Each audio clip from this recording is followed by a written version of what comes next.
We're going to talk about everything about body fat percentage versus BMI. We're going to go over the history and the real truth, and we're going to get right to it.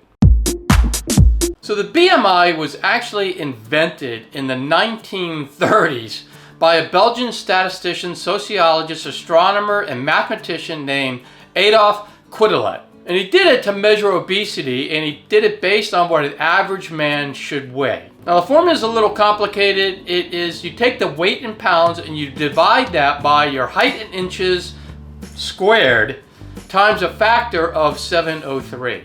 So an example is you take a 150-pound man who's 5'9".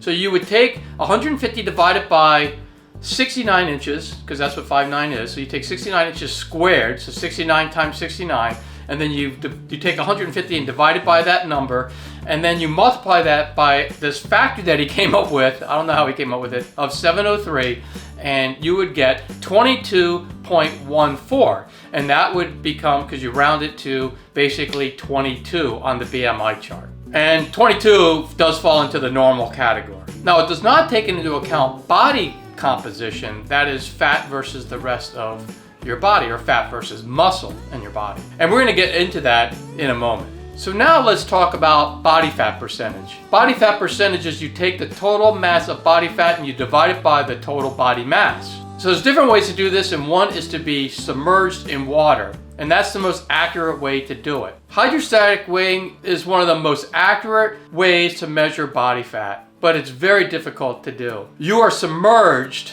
in water while sitting on a scale. Body fat percentage is calculated by comparing your land weight versus your weight underwater. They can also take into account how much volume you displace when you are submerged. The next way are pinches. You basically take a pectoral, an abdominal, a thigh, a bicep, a tricep, subscapular, lower back, calf, and I think there's a couple other measurements, and you do all those in millimeters. And then you use this equation when you are calculating the body fat percentage. You take the number 27, I'm not sure where it comes from, but you multiply that by all the sums of all the skin fold pinches that you take. And then you divide that by your body weight.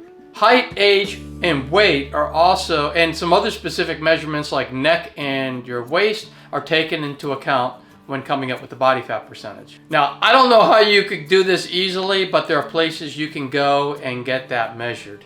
Now, the easiest way to estimate your body fat and get a really accurate estimate is to use body fat scales.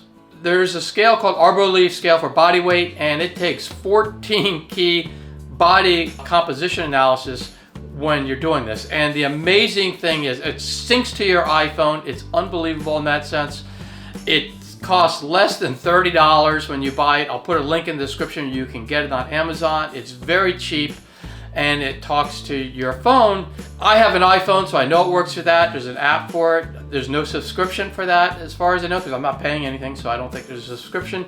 So for 29 bucks or so, you get this amazing device that's going to just download all this data every day when you weigh yourself into your phone. And I would weigh yourself without any clothes on to get the most accurate weighing. And it's just a very easy way to get an estimate of your body fat percentage. And some of the other indicators are skeletal muscle, muscle mass, storage ability, protein, BMR, visceral fat, and there's just other ones too. It's just an amazing little device. So my thoughts are this. BMI doesn't take into account body composition. So that's the fat versus the muscle. Probably because it was invented in the 1830s and that wasn't even thought about. But this means that a person that has a lot of muscle and low body fat using BMI would actually be looked at as being obese when they are actually very fit. I think of football players who have very little fat and a lot of muscle. Therefore, I believe body fat percentage is much better than the BMI as an indicator of overall health. Now, this doesn't replace going to your doctor. I am not a doctor, not even close.